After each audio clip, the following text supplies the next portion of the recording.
It's October 2016, and quite a few Americans are excited about the possibility of Madam President. Hillary Clinton, the wife of former President Bill Clinton, is on the ticket as the Democratic nominee, and a lot of people seem to feel like that this is just going to be a fantastic administration. It's going to be the age of Aquarius, New World dawning, New World Order, or something like that. And the fact is, all of that is probably total nonsense, and here's why. The supreme law of the land in the United States is a document called the Constitution. Countries all over the world have documents called constitutions that lay out the basics of how the governments of those countries are supposed to work. And the United States has a constitution that was adopted in 1789. Now, I could tell you that the Constitution of 1789 is actually the second constitution for the United States, but that's an advanced subject, and it would probably send the fuses of ignorance blowing like crazy, because most people have absolutely no idea that the Constitution of 1789 is in fact the second Constitution. Now, according to this Constitution, there are three major branches of government. There is the executive branch that consists of the president and the executive departments, and outside of the executive department you also have independent agencies, but that's a bit of an advanced topic, but it is actually the largest branch of government. Then you have the judicial branch that consists of the Supreme Court of the United States, the U.S. Circuit Courts of Appeal, the federal district courts, and other special courts, including the military courts. So there you have the executive and the judicial. Now, the legislative or lawmaking branch, that is the U.S. Congress, and it consists of two separate houses, the House of Representatives and the U.S. Senate. And the least you need to know about the U.S. Congress is that in order for a bill to become law, it has to pass both houses. It has to pass both the Senate and the House. Nothing can become law by passing only one house and going to the president, and the president can't simply enact laws by proclamation like some kind of a king. Some people actually think that he can. I saw this idea spread about one time by this guy who thought that the president could simply order guns to be confiscated, and he has no such authority. He or she, as the case may be.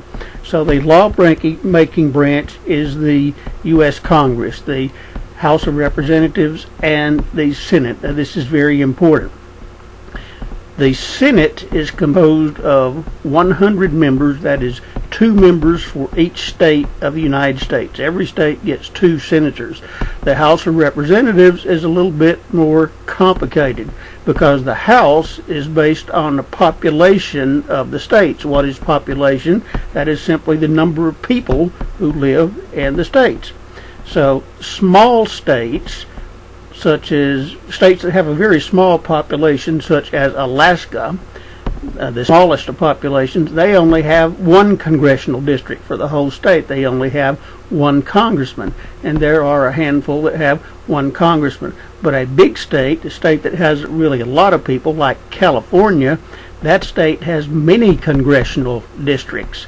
In fact, I believe California has more congressional districts than any other state in the United States. So the people of the states elect 2 people in their state to be U.S. senators, but then you have these congressional districts. Every state is divided into congressional districts. Now, get this, because this is very important. How are these congressional districts decided? How are states divided into congressional districts? Well, every 10 years there is a census. The decennial census. Decennial means every 10 years.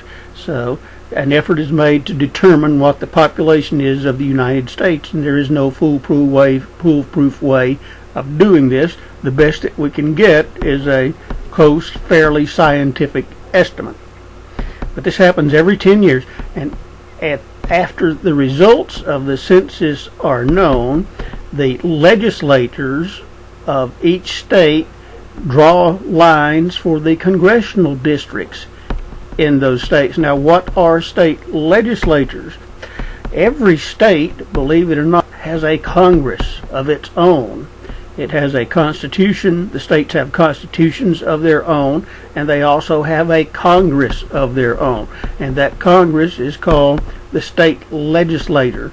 And most of the time, these state legislatures consist of a House of Representatives and a Senate. That's not true in every state, but in most states they are called the House of Representatives and the Senate, and that is the Congress for a state. And of course they have a governor who is like the President of the United States at the state level. Now, the state legislatures, they draw the districts for the U.S. House of Representatives every 10 years. How do they do this? They look at election returns from past elections. That is, they determine how various areas are voting, which party various areas are voting for. Take a state like Tennessee. If the Republicans have more members in that legislature than the Democrats do, which I suspect is probably true because that's true in most southern states, then the Tennessee legislature will draw the line so that Tennessee has as many Republican congressmen as possible. And you come up with all kinds of crazy lines. The maps don't seem to make any sense sometimes.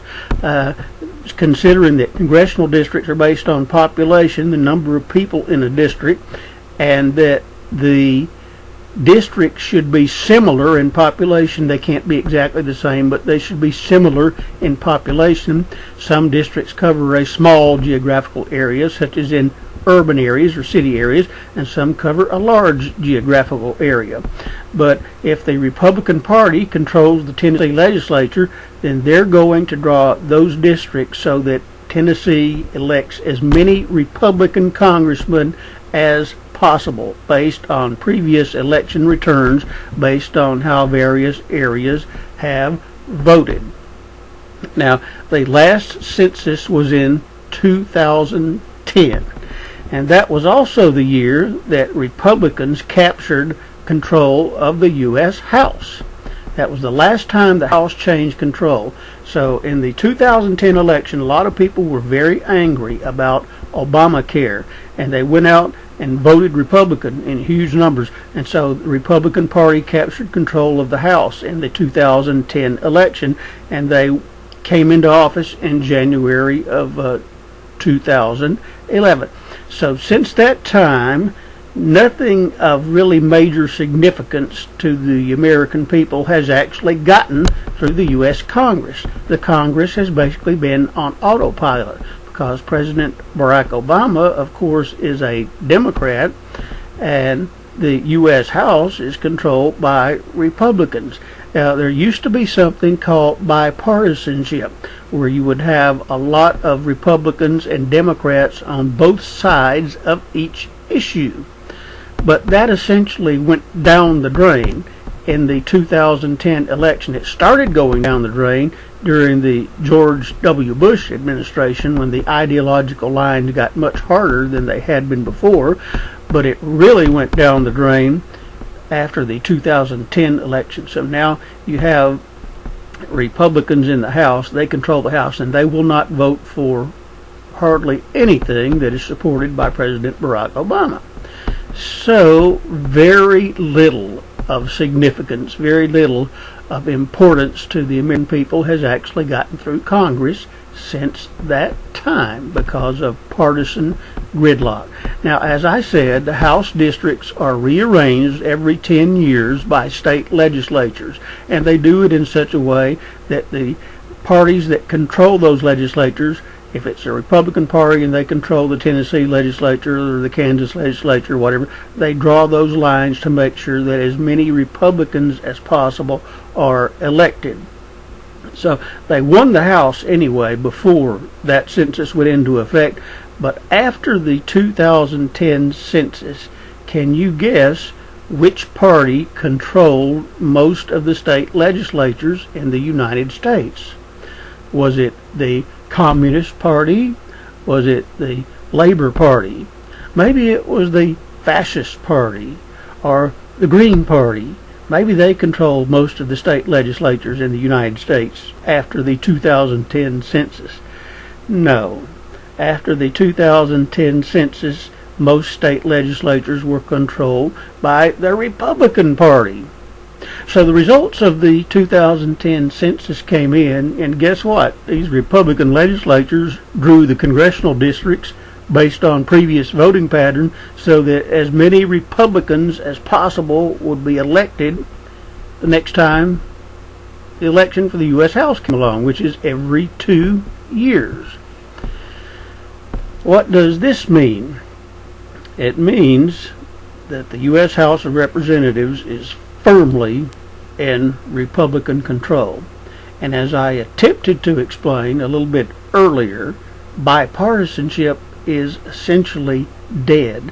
We saw that after the Sandy Hook massacre, where all those school children were murdered and the president wanted to do something about gun control, and the U.S. House refused to pass gun control. As a matter of fact, they have refused to pass almost anything of significance since January 2011, because now you have a situation where a Republican Congress basically will not vote with a Democratic president. A Democratic Congress would not vote with a Republican president, and control of the federal government is split. And I haven't even mentioned the Senate, because as I said, all laws have to get through both houses of Congress. So you only need to have this issue with one house to make sure that a president is completely blocked in everything that he or she tries to do. And guess what? After this 2010 census and after the swing election in 2010, the U.S. House is firmly in Republican control. Now, is there a way to get around these Republican House districts that have been drawn in this manner? Yes, there theoretically is a way to get around it, because the districts are drawn based on previous election returns. Now, we have a huge segment of the population of the United States which does not vote. So it's very conceivable, in fact it's probable, I would say, that a lot of congressional districts that have been drawn to favor Republicans, it may be that most of the people in a lot of those districts aren't actually Republicans. It may be that most people in those districts simply don't vote. But the voters who go out and vote Republican, they have the control. So now you have the U.S. House firmly in control, U.S. Controlled by the Republican Party. And if you had a hugely popular Democratic candidate who was widely supported and people were on fire and excited, then you might have a lot of non-voters who got involved in the process, and the Democratic Party might actually win the House. They don't have that this year, do they? They don't have a candidate that people are tremendously excited about. They have Hillary. So what does that mean? It means if Hillary is elected, she is almost sure to face a Republican House. And what does that mean? That means that nothing that Madam Hillary wants to do of any significance is going to get passed, unless she decides to do what Bill did and pull a Republican thing. And he definitely got some Republican legislation through, didn't he? He got welfare reform, and a lot of people in the Republican Party have tried to talk about what a great success welfare reform is. And you know how they measure success? They measure success by the number of people who get kicked off welfare. And what happens to them after that point has nothing to do with anything, because they don't care whether the people prosper or not or have to struggle for the rest of their lives. All they care is that numbers on welfare go down, and that's how they measure success. So welfare reform was actually a disaster. But if you only could care about how many people get off welfare, then you could say it was a success. So Bill Clinton got that through, a very Republican piece of legislation. He got NAFTA through. And the latest estimates I've seen indicate that NAFTA has sent about, that's probably over 1 million jobs south in the last 20 years. So he got a very bad trade deal through. And you can expect more of the same from Hillary, because she's not going to get Democratic ideas through, because the Republican House isn't going to raise the minimum wage, and they're not going to improve Obamacare. What she wants to do about that isn't likely going to go through. there's not going to be any gun control legislation that actually gets passed, because the people who control the House of Representatives are ideologically driven, the Tea Party people, and such as those. So if Hillary gets elected in November, you've essentially got a lame duck administration, with one possibility to not be that. Hillary has said herself that she plans to get things done by smoozing. That she's going to invite people to the White House and socialize with people and basically kiss posterior to get things done. Now, I guess it's possible that you might persuade some people to abandon their ideological beliefs that way, but if that's the situation that American society is in, and it might possibly be, it could be, I guess, then society's pretty much had it, hasn't it? If smoozing persuades people to abandon the things that they say they believe. So here's what you can look forward to from a Hillary administration. Republicans are solidly in control of the U.S. House, so you can expect very little in the way of any kind of accomplishment from a Hillary administration. The gun legislation isn't going through. The raising the minimum wage isn't going through. College affordability isn't going through. Improving Obamacare isn't going through. Major legislation related to climate control isn't going through, because Paul Ryan's House of Representatives is going to say no. And if there had been a candidate who had really caught fire on the Democratic side and inspired a lot of non-voters to come out and vote, this situation might not exist. But instead, they got this standard bearer whose support is extremely lukewarm among the general electorate, who is not supported by the general electorate, who is distrusted. So what to expect is gridlock. What to expect is an administration that doesn't accomplish very much. And God help the American people if there's an economic downturn during a Hillary administration, because she's not going to get anything through to help, because the Republican House won't pass it. So all that means is, people are really worried at this juncture about the other guy, what's going to happen with him. But it's a sure thing. Whatever would happen with him or wouldn't happen with him, it's a sure thing that with the Hillary administration, we're looking forward in the United States to dark and difficult times. And the best that could be hoped for is that things might just lip along like they are. That's pretty much the best. Or it could be a lot worse. I personally think that whatever happens, the U.S. is facing some dark and difficult times, and that things are not going to be that good in the United States in the foreseeable future. But anybody who's thinking that a lot of great things are going to happen under a Hillary administration is simply being naive. Republicans have a lock on the House, and they're not likely to lose that. And that means an administration that probably will be, the accomplishments will probably be as thin as somebody like John Tyler or something like that. So, unfortunately, there's your dose of reality. That's what you can expect under a Hillary administration. And in any case, look forward to some dark and difficult times, because at this juncture it seems there's almost no way to avoid it. Thank you for your time, and I'll just say good luck in the coming years, because as citizens of the United States, we're definitely going to need it.